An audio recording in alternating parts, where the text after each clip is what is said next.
અમરેલીના રહેવાસી ગૌરવને 8 વર્ષ પહેલા સુરતમાં નોકરી મળી હતી।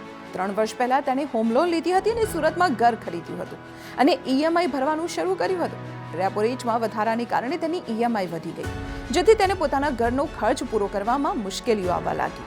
જે લોકોએ હોમ લોન લીધી છે તેઓ સારી રીતે જાણે છે કે મંથલી ખર્ચમાં હોમ લોનની ઈએમઆઈ એક મોટો હિસ્સો ધરાવે છે અને આવી સ્થિતિમાં જ્યારે વ્યાજ દર વધે છે અથવા ટેન્યોર લાંબુ થાય છે ત્યારે મુશ્કેલી વધી જાય છે। ગૌરવ પણ કંઈક આવી જ મુશ્કેલીનો સામનો કરી રહ્યું છે। આજે અમે તમને કેટલીક એવી સરળ રીતો જણાવવા જઈ રહ્યા છે જેના દ્વારા તમે લોનનો બોજ ઓછો કરી શકો છો। હોમ લોનની બાકી રકમ ઘટાડવા માટે તમે પાર્ટ પેમેન્ટ એટલે કે લોનનો અમુક હિસ્સો એકસાથે ચૂકવી શકો છો। બાકી લોન એટલે કે આઉટસ્ટેન્ડિંગ લોનના 20 થી 25% પૈસા પાર્ટ પેમેન્ટમાં ચૂકવવાથી પ્રિન્સિપલ અમાઉન્ટમાં નોંધપાત્ર રીતે ઘટાડો થશે, જેનાથી ઈએમઆઈની રકમ અથવા લોનનો ટેન્યોર ઘટી જશે। લોન લેનાર વ્યક્તિએ દર વર્ષે ઓછામાં ઓછા એક વખત એક સાથે પૈસા ચૂકવવા જોઈએ, ખાસ કરીને ત્યારે જ્યારે તેને વાર્ષિક બોનસ જેવી મોટી રકમ મળવાની હોય। ચાલો ઉદાહરણ દ્વારા સમજીએ કે લોનના પાર્ટ પેમેન્ટથી ઈએમઆઈ કેટલી ઘટાડી શકાય છે। ધારો કે ગૌરવ પાસે હજુ 30 લાખ રૂપિયાની લોન બાકી છે, જે 20 વર્ષમાં ચૂકવવાની છે। લોનનો વ્યાજ દર 9.45% છે અને આ હિસાબે તેની ઈએમઆઈ હાલમાં 28,000 રૂપિયાની આસપાસ છે।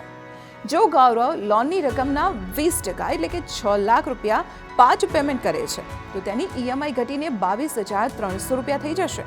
આ રીતે તેની મંથલી ઈએમઆઈમાં 5,700 રૂપિયાનો ઘટાડો થઈ જશે। જરૂરી નથી કે તમે લોનના 20 થી 25% પાર્ટ પેમેન્ટ કરો, તમે 10% અથવા તેનાથી પણ ઓછા ભાગની ચૂકવણી કરી શકો છો। તમે દર વર્ષે થોડું પેમેન્ટ કરીને ઈએમઆઈ ઘટાડી શકો છો। મોટાભાગની બેંકો હોમ લોનના પાર્ટ પેમેન્ટ પર કોઈ પણ પ્રકારનો ચાર્જ પણ નથી વસૂલતી। જો તમને પાર્ટ પેમેન્ટ કરવામાં મુશ્કેલી પડતી હોય તો તમે ઈએમઆઈ વધારીને વ્યાજનો બોજ ઘટાડી શકો છો અને લોન વહેલા પૂરી કરી શકો છો। જ્યારે તમે ઈએમઆઈ વધારશો ત્યારે તે તમારી બાકી રકમ ઘટાડવામાં મદદ કરે છે। તમે એવું પણ કરી શકો છો કે જેમ જેમ તમારો પગાર વધે છે તેમ તે મુજબ ઈએમઆઈમાં પણ વધારો કરી શકો છો। ફાઇનાન્શિયલ એક્સપર્ટ્સ ઈએમઆઈને દર વર્ષે 5 થી 10% વધારવાની ભલામણ કરે છે। હોમ લોનના બોજને ઘટાડવા માટે તમારી પાસે ઉપલબ્ધ ત્રીજો વિકલ્પ છે બેલેન્સ ટ્રાન્સફરનો। જો તમારી લોન થોડા વર્ષો પહેલા શરૂ થઈ છે એટલે કે મોટા ભાગનો ટેન્યોર બાકી છે અને ઇન્ટરેસ્ટ રેટ ખૂબ વધારે છે તો તમે બીજી બેંક સાથે વાત કરી તમારી લોન ત્યાં ટ્રાન્સફર કરાવી શકો છો। જો તમને નવી બેંકમાં ઓછા વ્યાજ દરે લોન મળી રહી હોય તો વ્યાજ દરમાં થોડો ઘટાડો ઈએમઆઈ અને ઇન્ટરેસ્ટ બંને બચાવી શકે છે।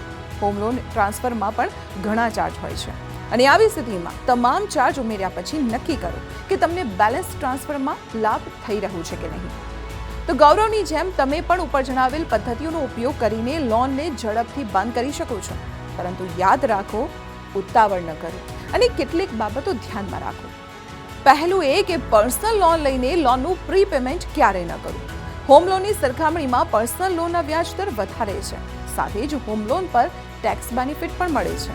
બીજું, હોમ લોન સિવાય તમારી પાસે એવી કોઈ લોન છે જેના વ્યાજ દર હોમ લોન કરતાં વધારે છે, જેવી કે કાર લોન, તો પહેલા તેને પૂરી કરવાનો પ્રયત્ન કરો।